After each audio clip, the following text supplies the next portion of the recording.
Hi, everybody, and welcome to Games, Games, and More Games. Unfortunately, I can't be with you because when you see this, I'll be doing a Hishtalmut in Shlomi all about use games. First of all, using games can increase student participation. It fosters social and emotional learning and motivates our students to take risks where they might not be so willing to take a risk if it's not in a playing type of situation. You can disguise learning. Yes, you disguise learning. Kids think they're just playing, and it just happens to be that they're learning at the same time, which is kind of sneaky, and it's really great. You can use games to improve motivation by taking advantage of students' natural love of playing games. And games make excellent formative assessments. Many of them you actually can keep track of your students' progress right on the app itself. And because it's low stakes, the kids don't get very nervous, and you can do a bunch of games and it gives you a really good idea of where your pupils are. Why else should I use games? Games can make assignments less intimidating for students prone to stress. Students learn to associate learning with fun instead of fear. Any form of play, when done right, improves the atmosphere in class. You can encourage collaboration by playing team-based games. Students get immediate feedback. In digital games, when their answer is incorrect, they're shown the correct answer. They're able to play many times till they get the correct answer. So if you compare that to just sitting and doing a worksheet in class, you will go over the answers afterwards. But in this case, they immediately get feedback and can do it again immediately. Why else? Games have elements that encourage students and help them feel successful. There's a lot of sound effects and stars and confetti and words written telling them, "Congratulations, you did it," which helps the student feel as if his or her efforts are being celebrated.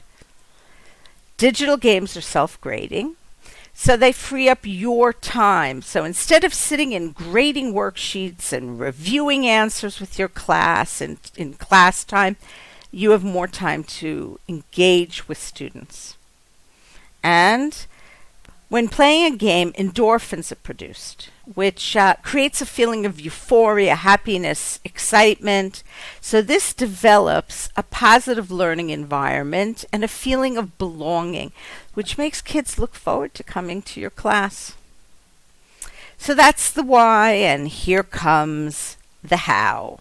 Digital games in the classroom. So first, I'm going to start with games that do not require the students to use phones or computers. This is especially important for schools in which the kids don't have phones in class, or for those times that you can't actually use computers in class. So, in these cases, only the teacher needs a device and obviously a projector. The first game is Bamboozle. Here you can see a lot of different games that I have. Here is a game for the ABC. Bamboozle has added a lot of game templates that used to only be classic, but now we've got memory, we have got 4 in a row, and we have got the tic-tac-toe game. Okay, so this is 2 teams. There's the red team and the yellow team, and I'll divide up my class into, 2 aisles on one side, 2 aisles on the other side. Remember, it's special ed. There's only 14 kids all together, so 7 on each team. So the red team first says they would like to have number 1. So I press here, and what they need to do is they need to identify the letter, and if they know how, also tell me what that is. And then I check it and I say yes, E for egg if they said it correctly. And as you see, it drops to the bottom. And both teams are trying to get 4 in a row. Great game. The kids love it. And you can use any Bamboozle game in order to play this. So, moving right along to the next game. And here you have a whole tutorial that I made. If you don't know how to use Bamboozle, you will. Now, another one of the games that I love using, especially with my weaker students in junior high school, is Jeopardy! So here's a Jeopardy! That I made for Thumbs Up. Here you can have as many teams as you want, up to 10 teams. So let's just take 2 teams. So the kids will say, group 1 will say, classroom object for 500. And I press on this, and they see this, and they say stapler, and to reveal it, here we go, space bar, and they get the points. After this, we have word wall, which I think most of you are familiar with. When you get the slides, you can just go in and take a look, and these are also games that you could both play live in class or send it to the kids to do on their own. You can send it to their phones. They can do speaking activities with a friend. Lyrics training might be a little less familiar to some of you, so let's take a look at lyrics training. When I press here, it's going to start to play the song. They listen to the song, and at some point it's going to stop, and they're going to have to tell me what word is missing. Now, you can edit these to make them easier, more difficult. You can make it so it's multiple choice, or where they have to write it in. This is something they can do on their own, or when I play it with the entire class, I'll call on a kid who raises their hand and says the missing word is snow, and it goes on. So let's look at the next game. ISL collective videos, but instead of songs, make this bigger, and it should start any second now. Okay, so here it says, someone dressed like an astronaut is walking a barren desert. So through, it says bingo, and it goes on. So here you can make your own. You can use ready-made ones. Now we're going to talk about games that require the students to have a computer or a cell phone. There's no really in class without any type of telephone or computer. So great games you can play live, and you can assign. Kahoot, old favorite. I know that most of you know that you can play it live. I don't know if all of you know that you can actually assign it. You can make classes in Kahoot for the kids, and you can keep track of their work. And same thing with Quizlet Live. Kahoots and Quizlets, it's easily done on those 2 platforms, and they can share it with the class, and the kids can play. So let's look at some others. Okay, it actually pressed on it and went into my quick tips for Blooket. Unfortunately, I pressed in the wrong place, but as you see, you will have that as well. And all you need to do is press on it, and you will learn everything there is to learn about Blooket. I've spoken about it so many times, I'm not going to repeat myself. I don't want to bore you to death. I've also spoken at length about Gimkit and playing it in class live. Here's a tutorial. Once again, lots of tutorials for you. For those of you who don't know how to use it, let's take a look at a few more games. Quizzes. I'm not sure if you know how to use quizzes or not. Tutorials, a lot of fun. It can be played live and also assigned as a formative assessment. Quizalize, another great one. And how do you play live games?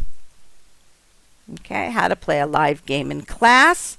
You send students a link, or they open their browsers, go to the app, and add the game.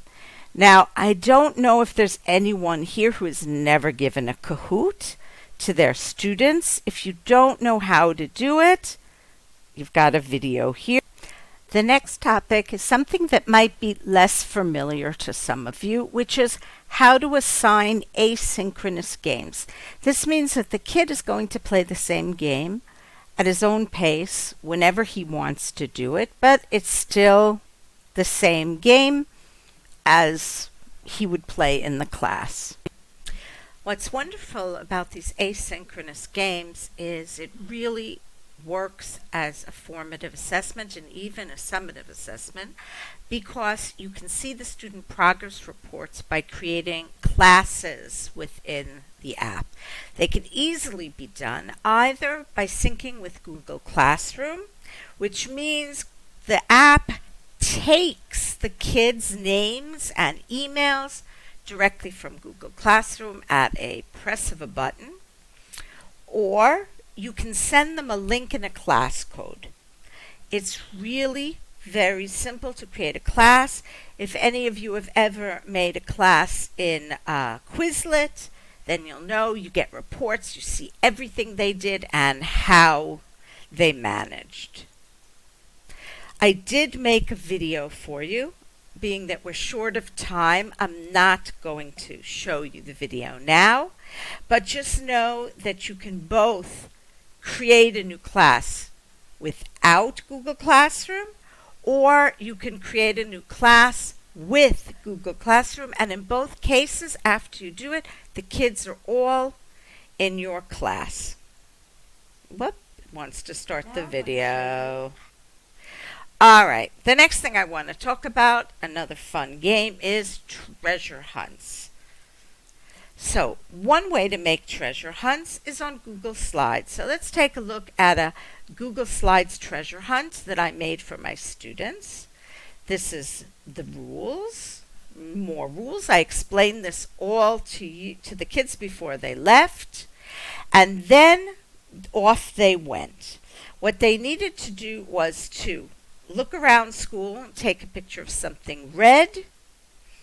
Then they needed to look around school and take a picture of something round. Take the first English book you can find, open it to page 15 and take a picture. And look around school and take a picture of something that does not eat but needs sun and water to live, a plant. And here was a nice one. I had them draw a picture and give it to their homeroom teacher, and if their homeroom teacher wasn't there, to a teacher they like, and to snap a picture, a selfie, with the teacher holding the picture. A lot of the homeroom teachers afterwards told me how wonderful that was for them. And on. There's a whole bunch of different tasks, and the first group of kids that manage to finish all these tasks are the winners. Now, I put here for you the possibility of making your own copy, and you can edit it. Thing I gave you.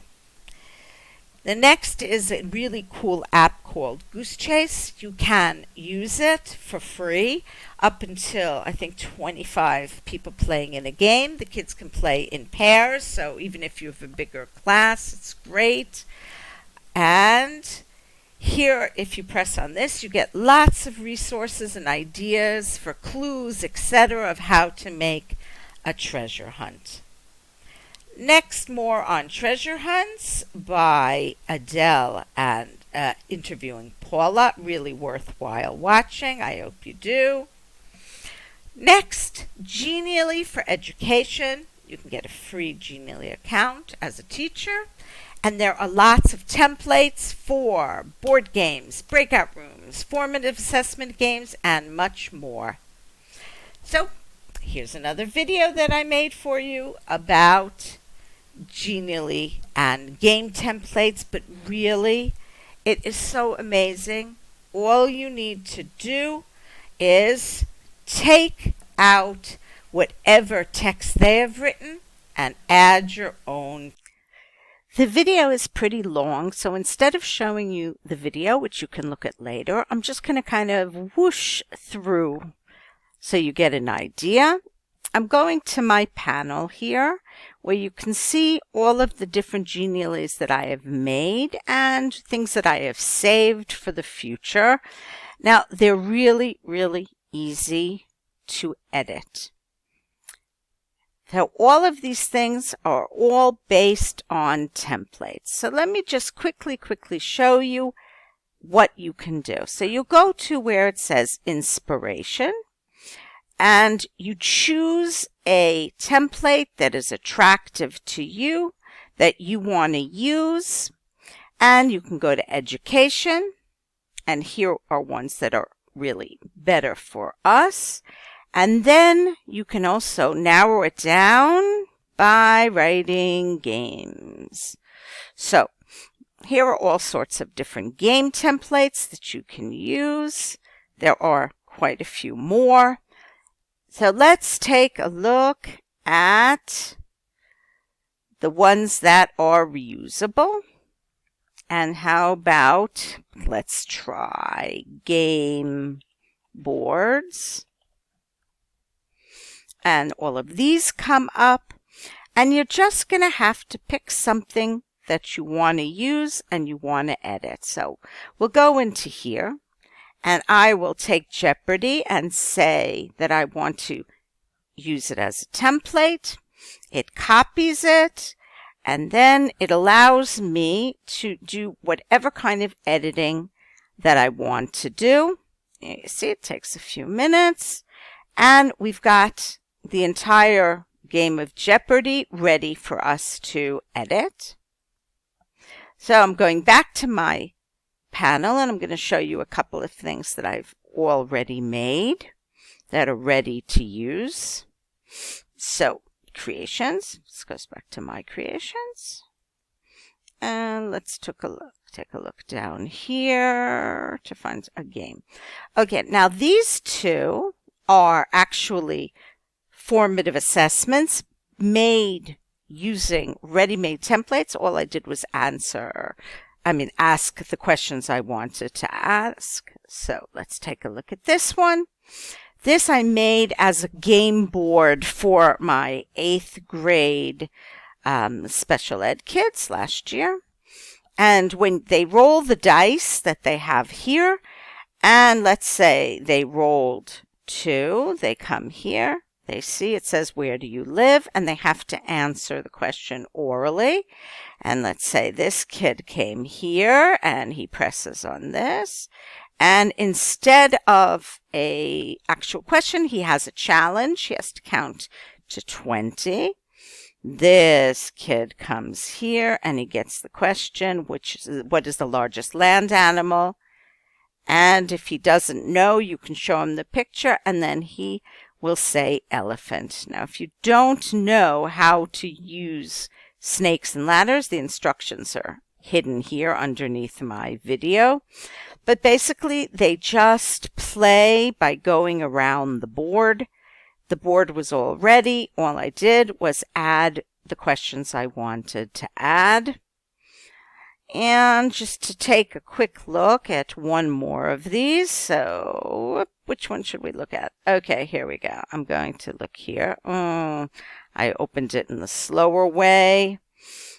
It's going to take a second and present it. And again, already, all I did was I added that picture. Thank you, ma'am. Mrs. Jones, and if I do, lives with her family, it's going to tell them that they are wrong to try again. Anne has known Roger for many years or works in a beauty shop. And here he got the right answer. And when you get to the end of the game, it gives a big celebration that the kid got the right answers. I can even show you that here. When we reach the end, it does this. So let's present it. Oh, it didn't go to the end. Oh, well. Unfortunately, it didn't let me start from the end. But as you can see here, it's congratulations. You know the story well. Like I mentioned, it gives them feedback and it gives them a good feeling that they have done well. And let's look at one more very quickly. We'll take a look at this down here. The breakout room for thank you, ma'am. Same story, another formative assessment. It says go after Mrs. Jones brings Roger home. What does she not give him? And if we choose food, no, it says no. And if we choose, okay, and this is what it's all about. Genius. The next thing is using slides for playing games. So over here, these are templates, game templates that you can find on the different slides, free slides templates. You've got links to them here. And let's go to the next slide. I'll put it in present. We're going to the next slide once it opens. So here are these templates. This is just a little fun thing. You can press on the link and it will bring you to a lovely slide with all sorts of sound effects. If you're playing a game with the kids, you can use very nice sound effects, which makes it seems more like a game show. And thank you very much for being with me today from afar. I hope that you enjoyed it. When you get the slides, you'll be able to go back, watch all the videos, because there is just so much all about games, and I couldn't possibly fit it into this section of the presentation.